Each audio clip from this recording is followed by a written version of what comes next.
हम लोग सिंधु घाटी सभ्यता के बारे में पढ़ रहे थे। सिंधु घाटी सभ्यता के बारे में पढ़ने के क्रम में हमने इससे पहले वाले वीडियो में सिंधु घाटी सभ्यता के कुछ सामान्य परिचय और इसके कुछ खोजकर्ता के नाम और कुछ स्थलों के नाम, साथ में इसकी नगर योजना के बारे में हम लोगों ने विस्तृत तरीके से पढ़ लिया था। अब हम लोग इसके विभिन्न स्थलों के बारे में पढ़ेंगे। जैसे ही चैप्टर समाप्त होगा, जितने भी ऑब्जेक्टिव क्वेश्चन पीवाईक्यू में आए हुए हैं, पीवाईक्यू का ऑब्जेक्टिव क्वेश्चन और एक्सपेक्टेड ऑब्जेक्टिव क्वेश्चन दोनों को संग्रह करके और इसी चैनल पर उस ऑब्जेक्टिव क्वेश्चन को करवा देंगे, ताकि आपको कोई भी तैयारी, आपको मतलब कहीं से भी अगर क्वेश्चन पूछा जाए तो उस क्वेश्चन का आंसर आप देने में सक्षम हो। तो चलिए क्लासेस को शुरू करते हैं। हम लोग का सबसे पहला जो स्थल यहाँ पर मिला हुआ है, सबसे पहला स्थल कौन? हड़प्पा। और उसको एकदम विस्तृत तरीके से हम याद करते हुए चलेंगे, साथ में लोकेशन भी देखेंगे कहाँ पर कौन सा लोकेशन है, ताकि लोकेशन भी अगर आपको पूछ दिया जाए या आपको डिस्क्रिप्टिव पेपर में लिखने के लिए आ जाए तो आप कभी भूले ना। तो चलिए शुरू करते हैं। जहाँ पर भी ना समझ में कमेंट करिएगा। सबसे पहला हम लोगों का जो स्थल है वो हड़प्पा है। कौन सा स्थल है? हड़प्पा। ठीक है, हड़प्पा स्थल है। हड़प्पा के जो कहाँ पर, सबसे पहले अवस्थिति देख लेते हैं कि हड़प्पा अवस्थित कहाँ पर था। तो ये इसके लिए सबसे पहले मैप की ज़रूरत होगा। आप या तो भारत का आपको मैप ले लेना चाहिए, इसके लिए बेहतरीन होगा भारत का अगर आप मैप ले लीजिएगा। तो देखिए पूरा बेहतरीन तरीके से मैप ना भी बने तो कोई दिक्कत नहीं है, सामान्य मैप बन गया हो गया। देखिए ये यहाँ पर अवस्थित है, यहाँ पर अवस्थित है। कौन? हड़प्पा। हड़प्पा यहाँ पर अवस्थित है। और ये हड़प्पा जो अवस्थित है वो वर्तमान में अभी कहाँ पर है, यहाँ पर तो हमने दिखा दिया मैप में। वर्तमान में ये जगह कौन सा है, तो ये अवस्थिति देख लेते हैं। इसका अवस्थिति, इसको याद भी करते हुए हम चलेंगे। हड़प्पा जो जगह मिला हुआ है, इसकी अवस्थिति, ये अवस्थित कहाँ पर था। तो आपको भी पता होगा कि ये अवस्थित किसी न किसी नदी के किनारे होगा। तो उस नदी का क्या नाम है? रावी नदी। रावी नदी के बाएं तट पर यह अवस्थित था, रावी नदी के बाएं तट पर। और ये जिला कौन सा था? जिस जिला में होगा ये तो आपको अब पता भी है कि अपने देश में तो है नहीं, तो दूसरे देश में भी तो जिला होता है। आप ही मत सोचिए कि पाकिस्तान में जिला नहीं होता है, पाकिस्तान है। तो पाकिस्तान में किस जिला में ये था? मोंटगोमरी, मोंटगोमरी जिला था। और यहाँ का प्रांत कौन सा था? प्रांत मतलब राज्य। प्रांत कौन सा था? पंजाब प्रांत, पंजाब प्रांत। ये इसका नॉर्मल सा इंट्रोडक्शन हुआ कि यह है कहाँ, इसका एड्रेस है। हड़प्पा सभ्यता का एड्रेस कौन सा है? रावी नदी के तट, मोंटगोमरी जिला, पाकिस्तान। और ये पंजाब। और ये कहाँ पर है? पाकिस्तान में। ये देश कौन सा है? पाकिस्तान। याद रखिए, ये इसका एड्रेस हो गया। एड्रेस भी आपको याद रखना है, जाना नहीं है, बस एड्रेस याद रखना मैप पर ही। अब देख लेते हैं कि इसके बारे में क्या क्या कहा गया। देखिए ये हड़प्पा मिला तो विस्तृत, सबसे पहला स्थल यही मिला था और विस्तृत तरीका से एकदम स्थल मिला था। तो इसका उत्खनन किसने करवाया था? भारतीय पुरातत्व सर्वेक्षण विभाग द्वारा इसका उत्खनन करवाया गया था। उस समय भारतीय पुरातत्व सर्वेक्षण विभाग के जो महानिदेशक थे सर जॉन मार्शल थे, लेकिन सर जॉन मार्शल ही यहाँ पर आकर उत्खनन नहीं करवाए। सर जॉन मार्शल ने किसी और को दिया नेतृत्व का, आप जाइए वहां उत्खनन करवाइए। उस व्यक्ति का नाम था दयाराम साहनी। उस व्यक्ति का क्या नाम था? दयाराम साहनी। तो इसके खोजकर्ता कौन थे? खोजकर्ता के नाम या उत्खननकर्ता के नाम पूछ दिया जाएगा तो आपको क्या बताना है? ये कब ये मिला था? 1921। दयाराम साहनी। दयाराम साहनी के बाद एक और नाम आता है खोजकर्ता में, माधो स्वरूप वत्स का, स्वरूप वत्स का नाम आता है। आप कहेंगे ये नाम कब आता है? दयाराम साहनी। मैक्सिमम जगह पर दयाराम साहनी ही पूछा जाएगा, इसको टिक मत कर दीजिएगा। अगर आपको आ गया ऑप्शन ए में दयाराम साहनी है, बी में मधु स्वरूप वत्स है और सी में ए और बी दोनों हैं और डी में इनमें से कोई नहीं है, तो सी वाला टिक करना है, ए और बी दोनों। क्यों? उत्खननकर्ता पूछा जाएगा तो, खोजकर्ता नहीं। खोजकर्ता पूछा जाएगा तो एक ही नाम आएगा, दयाराम साहनी ने ही खोज किया था। 10 लोग खोज नहीं कर सकते हैं।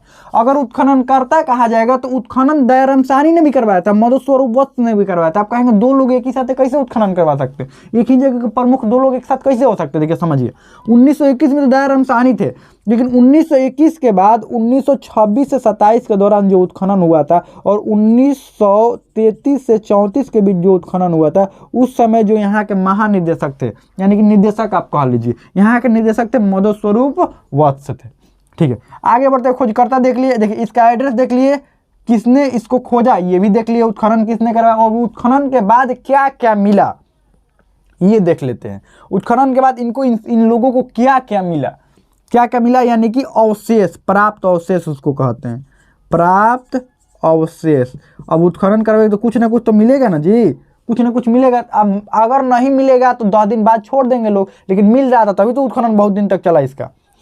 अब ये वर्तमान पाकिस्तान में, ध्यान रखिएगा। और पूरी तरीक़ा से हड़प्पा का उत्खनन जितना दूर में फैला था पूरा उत्खनन नहीं हो पाया है। 2 कारण हुआ, क्योंकि उत्खनन जब तक हो तब तक, मतलब उत्खनन एक दिन में तो होगा नहीं, आराम आराम से उत्खनन करना, ऐसा नहीं कि गड्ढा खोदना है पूरा एकदम मजदूर लगा दिया, नहीं। वहाँ समझदार लोगों को चाहिए, कुछ वहाँ पर डैमेज ना हो उत्खनन करने के दौरान। तो ये बहुत दिनों तक चला था। भारत पाकिस्तान का विभाजन हो गया, पाकिस्तान ने ध्यान नहीं दिया, पानी भर गया, काम खत्म। चलिए, तो यहाँ पर प्राप्त क्या क्या अवशेष मिले थे यहाँ पर। और एक बात, जब भी यहाँ सिंधु घाटी देखिएगा ना तो मैक्सिमम बहुत सारी यहाँ पर मूर्तियाँ मिली है। मात्र देवी की, मतलब देवियों की बहुत सारी मूर्तियाँ मिली हुई हैं यहाँ पर, मतलब बहुत सारी मूर्ति मिली हुई है। तो यहाँ पर जो हड़प्पा में मूर्ति मिला था, उस हड़प्पा, पूरा हड़प्पा का तो उत्खनन हुआ नहीं था, हड़प्पा में जो मूर्ति मिला था उसको उर्वरता की देवी की मूर्ति कहा गया। उर्वरता की देवी की मूर्ति, देवी की मूर्ति कहा गया। उर्वरता की देवी की मूर्ति यहाँ से मिला, जो मूर्ति मिला उसका नाम रखा है उर्वरता की देवी की मूर्ति है। कहा गया कि उर्वरता की, क्यों? क्योंकि उनके गर्भ से एक पौधा निकल रहा था। गर्भ से क्या निकल रहा था? एक पौधा।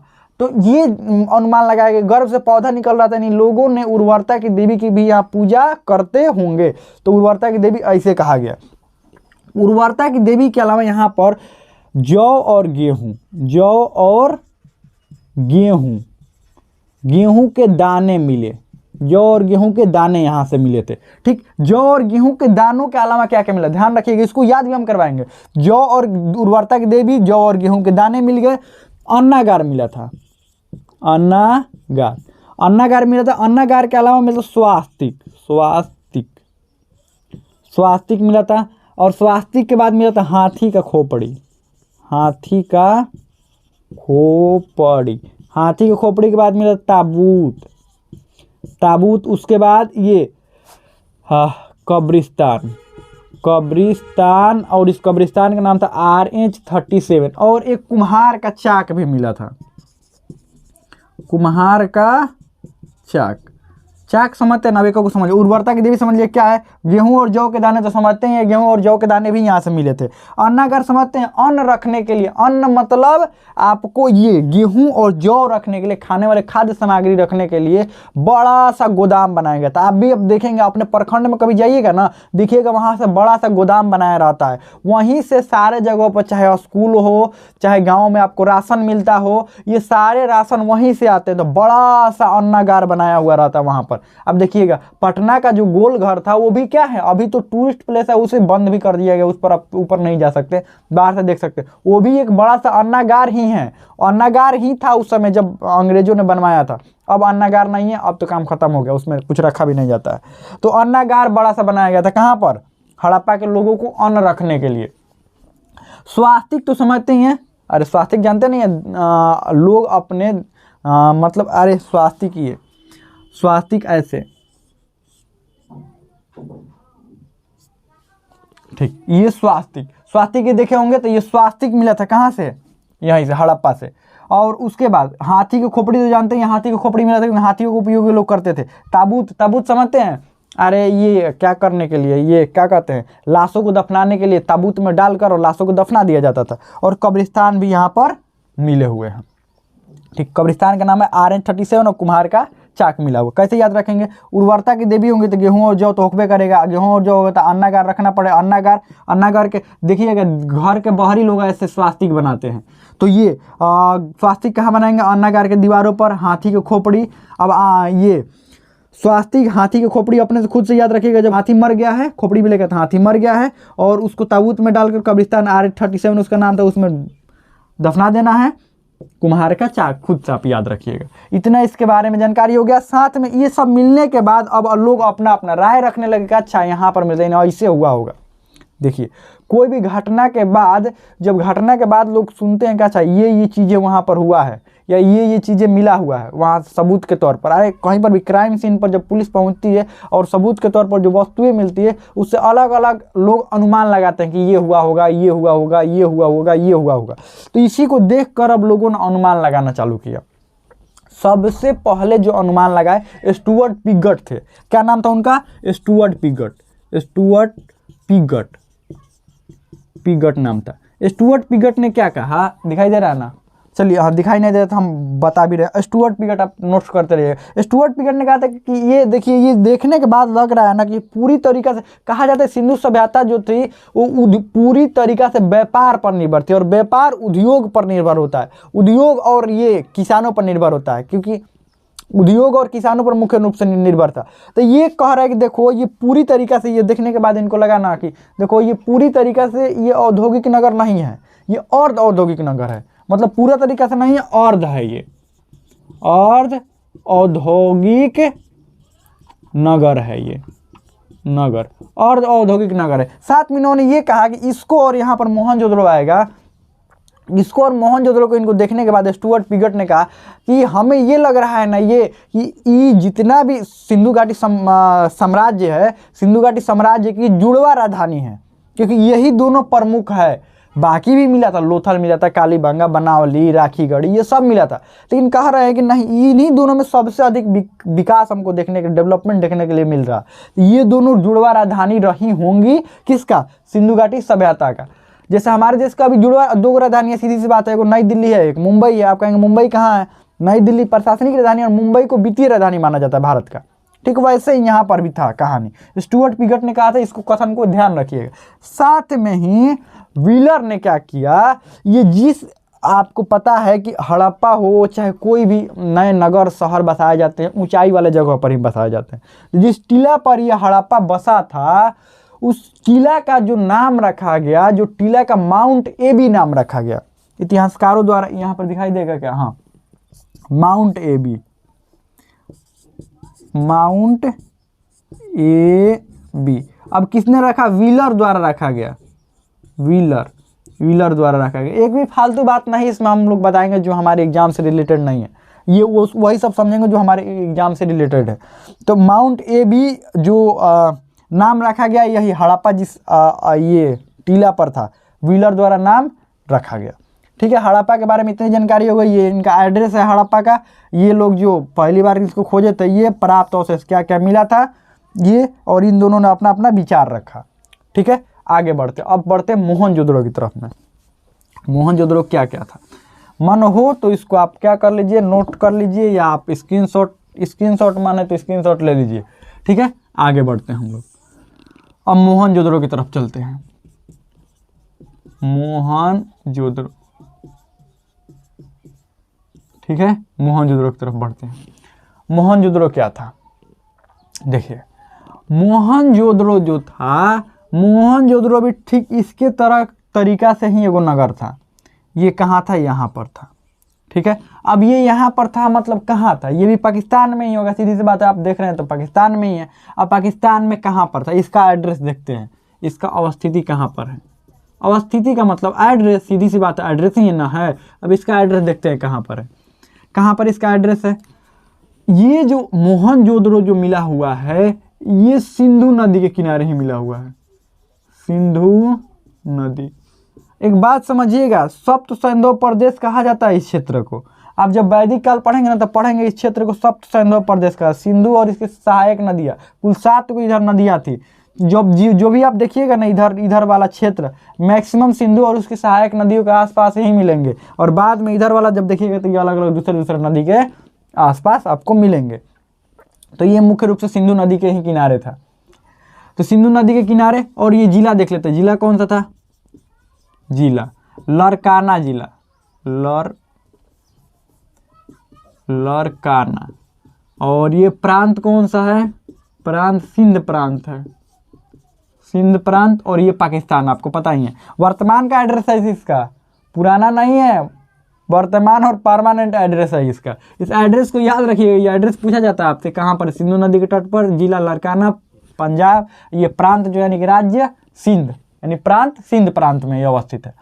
अब इसमें जैसे खोजकर्ता देखे थे, इसमें भी खोजकर्ता हम लोग देख लेते हैं कौन कौन खोजकर्ता थे, इनकी पहली बार कौन कौन से खोज किए थे, कौन कौन से व्यक्ति थे खोजकर्ता 1922 में ये मिला था। और इसमें जो नाम आता है राखल दास बनर्जी का, राखल दास बनर्जी।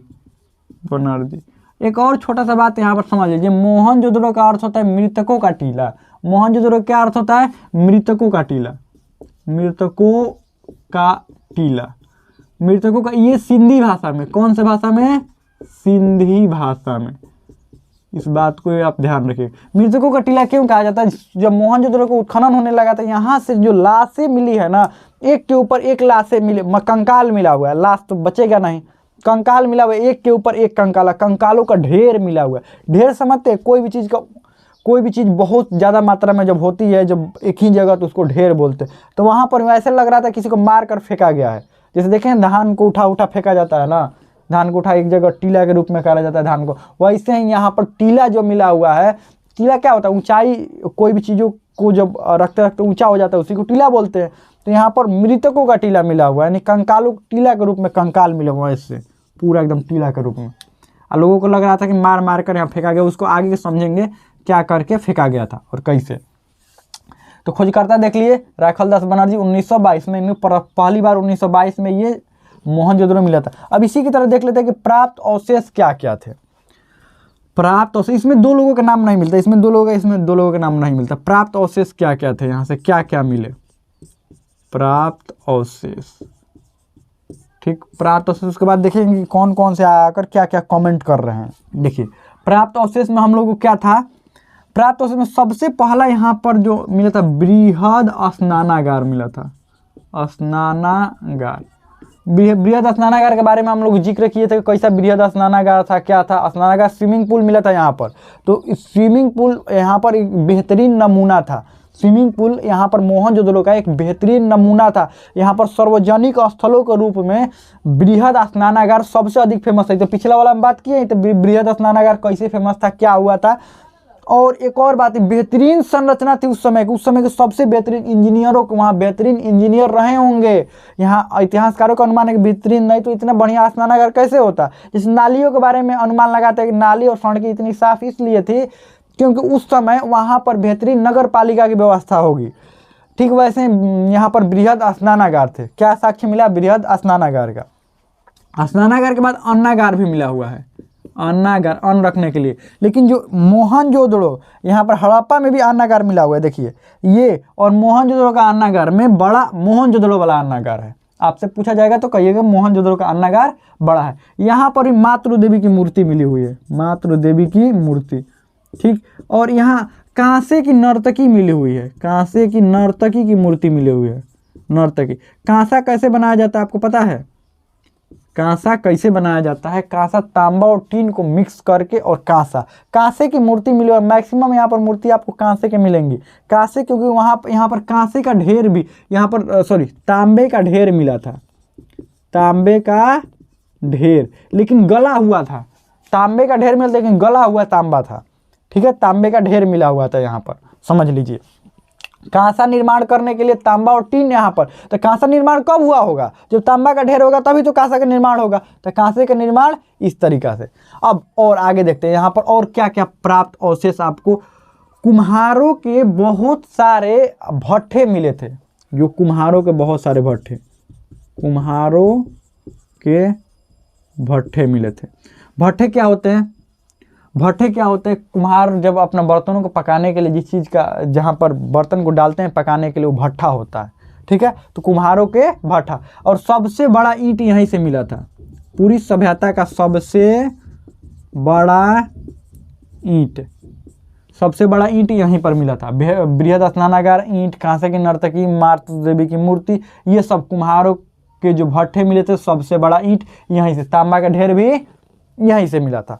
तो इतनी चीज़ें, जो मोस्ट इंपॉर्टेंट चीज़ें जो यहाँ से मिली थी। देखिए मिलने का तो हज़ारों चीज़ मिला था, लेकिन सबके बारे में थोड़ा जो एग्जाम में हमसे पूछा जाता है वो आपसे यहाँ पर बता देते हैं कि हाँ ये चीज़ें आपको मिली थी, ठीक है। और एक बात, यहाँ पर श्रमिक आवास भी मिले थे। श्रमिक आवास मतलब मजदूरों के आवास, श्रमिक आवास। श्रमिक आवास यहाँ से भी मिला था। हड़प्पा से भी श्रमिक आवास मिला था, ध्यान रखिएगा इस बात को। यहाँ पर भी श्रमिक आवास मिला था। अब इसके बारे में अलग अलग लोग क्या क्या कमेंट करते हैं। इसमें एक प्रमुख कमेंट आता है डॉक्टर राधा कुमुद मुखर्जी का। क्या करते हैं कमेंट? कहते हैं कि देखिए, जो मोहनजोदड़ो थी ये राजतंत्रात्मक न होकर ये जो थी लोकतंत्रात्मक थी। ये राजतंत्रात्मक नहीं थी, लोकतंत्रात्मक थी, यानी कि गणतंत्रात्मक थी। ये क्या थी? गणतंत्रात्मक थी। देखिए लोकतंत्र और गणतंत्र में थोड़ा अंतर होता है, लेकिन चलिए हम मान के चलते हैं एक ही यहाँ पर बात। और ये कह रहे थे कौन? डॉक्टर राधा कुमुद मुखर्जी द्वारा कहा गया था कि ये जो मोहनजोदड़ो था, फिर से एक बार समझाते हैं, मोहनजोदड़ो था वो जो था राजतंत्रात्मक न होकर ये लोकतंत्रात्मक था। साथ में व्हीलर ने भी एक अपना बयान दिया। व्हीलर कह रहे हैं, इनका बात क्यों हम कह रहे हैं, ये सब प्रमुख इतिहासकार इनके बारे में पूछा जाता है। डॉक्टर राधा कुमुद मुखर्जी के बारे में लिख लीजिए। व्हीलर क्या कहते हैं? व्हीलर सिर्फ मोहनजोदड़ो की बात नहीं करते, व्हीलर ओवरऑल सिंधु घाटी सभ्यता की बात करते हैं। ये कहते हैं सिंधु घाटी सभ्यता के बारे में कि देखिए सिंधु घाटी सभ्यता ही पूरा सिंधु घाटी सभ्यता के बारे में सेम कथन वही बोलते हैं जो डॉक्टर राधा कुमुद मुखर्जी द्वारा कहा गया, ठीक वही कथन ये भी कहते हैं, लेकिन सिंधु घाटी के परिप्रेक्ष्य में कहते हैं पूरा, और ये मोहनजोदड़ो के राधा कुमुद मुखर्जी मोहनजोदड़ो के परिप्रेक्ष्य में कहते हैं। सिंधु घाटी सभ्यता क्या कहते हैं? सिंधु घाटी सभ्यता राजतंत्रात्मक न होकर लोकतंत्रात्मक थी, व्हीलर, और राधा कुमुद मुखर्जी मोहनजोदड़ो को कहते हैं। ठीक है, इतना आप मोहनजोदड़ो के बारे में देख लीजिए, इसकी स्क्रीनशॉट ले लीजिए। इसके बाद हम लोग नेक्स्ट टॉपिक की तरफ बढ़ते हैं। हो गया। अब एक लोथल के बारे में, यहाँ पर लोथल के बारे में यहाँ नहीं, इसको मिटाते हैं पहले। चलिए हम लोग अगले स्थल के बारे में देखते हैं। अगला स्थल हम लोग का कौन सा है? अगला स्थल हम लोग का लोथल। लोथल के बारे में थोड़ा समझते हैं। लोथल के बारे में समझते हैं। ठीक है,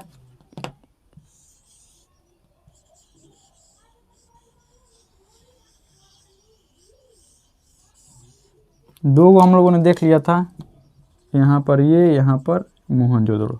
ठीक है, अब लोथल के बारे में समझते हैं। लोथल यहाँ पर है, इसका एड्रेस देख लेते हैं। लोथल के बारे में देख लिए। लोथल क्या था? पहले सबसे पहला इसका जो फेमस है ये बंदरगाह था। फेमस क्या था? बंदरगाह। ये गुजरात में आपको दिख भी रहा है कि गुजरात के साइड में ये है। ठीक, ये साइड कर रहे हैं, गुजरात में ही है ये, आपका अहमदाबाद जिला गुजरात में है। ठीक है, इसका अवस्थिति देख लेते हैं। अवस्थिति यहाँ लिखते भी हैं, अवस्थिति। ये भोगवा नदी के किनारे है। नदी कौन सा है? भोगवा, भोगवा नदी। और ये जिला कौन सा है? ये भारत में अब आ गया, जिला अहमदाबाद, अहमदाबाद। और उसके बाद ये जिला हो गया। अब ये कौन सा राज्य में है? आपको प्रांत या राज्य, यहाँ पर प्रांत ही लिख देते हैं। प्रांत है या राज्य आप कह लीजिए, गुजरात में है, गुजरात भारत में है। ठीक है, ये अपने बंदरगाह के लिए फेमस था, बंदरगाह। ठीक है, बंदरगाह के लिए फेमस था ये। तो यहाँ से इसकी और एक बात, ये इसके खोजकर्ता थोड़ा देख लेते हैं। खोजकर्ता doctor SR. Rao, SR. Rao थे। अब देखिए इसकी अब बाकी जो दो ही स्थल जो प्रमुख है, मोहनजोदड़ो, हड़प्पा, उसी के जो डेट पूछा जाता है कब ये खोजो, उसके बाद और किसी का डेट पूछा नहीं जाता। लेकिन मन है तो आप इसका लिख लीजिए, लोथल 1955। ठीक है, और नहीं माने तो फिर छोड़ दीजिए, कोई बात नहीं। तो खोजकर्ता देख लिया। अब यहाँ से क्या क्या प्राप्त हुआ था, प्राप्त अवशेष देख लेते हैं। प्राप्त अवशेष, तो क्या क्या हम लोगों का प्राप्त हुआ था यहाँ से देख लेते हैं हम। सबसे पहले बंदरगाह यहाँ पर मिला था, बंदरगाह, बंदरगाह। एक गोदीवाड़ा मिला था। अब गोदीवाड़ा क्या होता है? गोदीवाड़ा, बंदरगाह तो समझते ही हैं, गोदीवाड़ा मिला था, इसको भी समझाएंगे हम क्या होता है आखिर गोदीवाड़ा। फारस की मुहर मिली थी, फारस की मुहर यहाँ पर मिला था। फारस की मुहर के अलावा मिला था धान और बाजरा, धान और बाजरा, बाजरा, धान और बाजरा की दाने मिले थे यहाँ पर। बंदरगाह हो गया, गोदीवाड़ा, फारस की मुहर, धान और धान की भूसी भी मिली थी। आपसे पूछा जाएगा धान की भूसी, तो आपको याद रखना है धान की भूसी भी यहाँ पर से मिली थी, और फारस की मुहर मिली थी। और मुख्य रूप से यही गोदीवाड़ा, बंदरगाह, धान की भूसी और फारस की मुहर, ये सब चीज़ें मिले थे यहाँ से। और एक और बात यहाँ पर, छोटा सा बात आपको ध्यान रखना है, गोदीवाड़ा क्या होता था।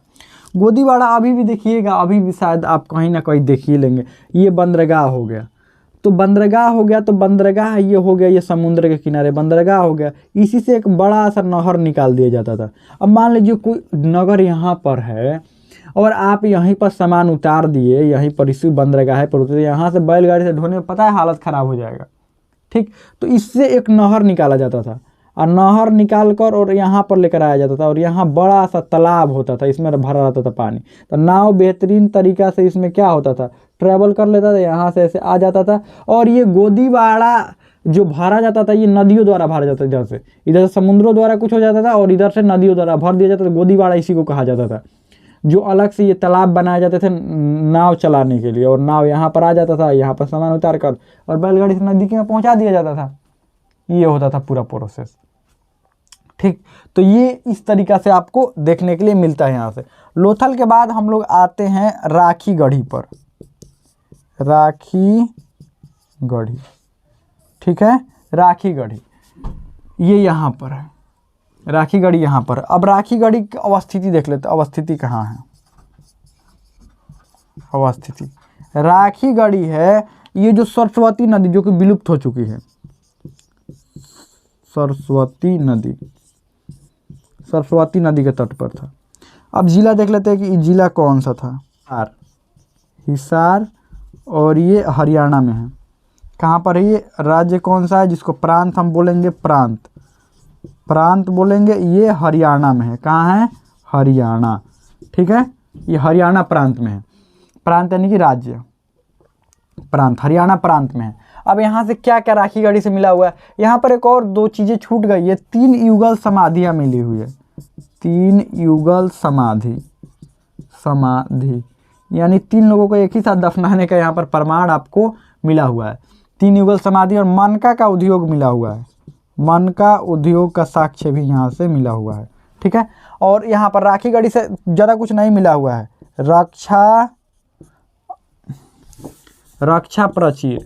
रक्षा प्राचीर वही किला, और क्या मिला हुआ है, और अन्नागार मिला हुआ है, अन्नागार। और ज़्यादा कुछ इसके बारे में पूछा नहीं जाता है। साथ में एक बेहतरीन तरीका से ये राखीगढ़ी अब विलुप्त होने के कगार पर है, ये अपना अस्तित्व खोती जा रही है। मई 2012 में ग्लोबल, ध्यान रखिएगा, दिखाई दे रहा है ना, ग्लोबल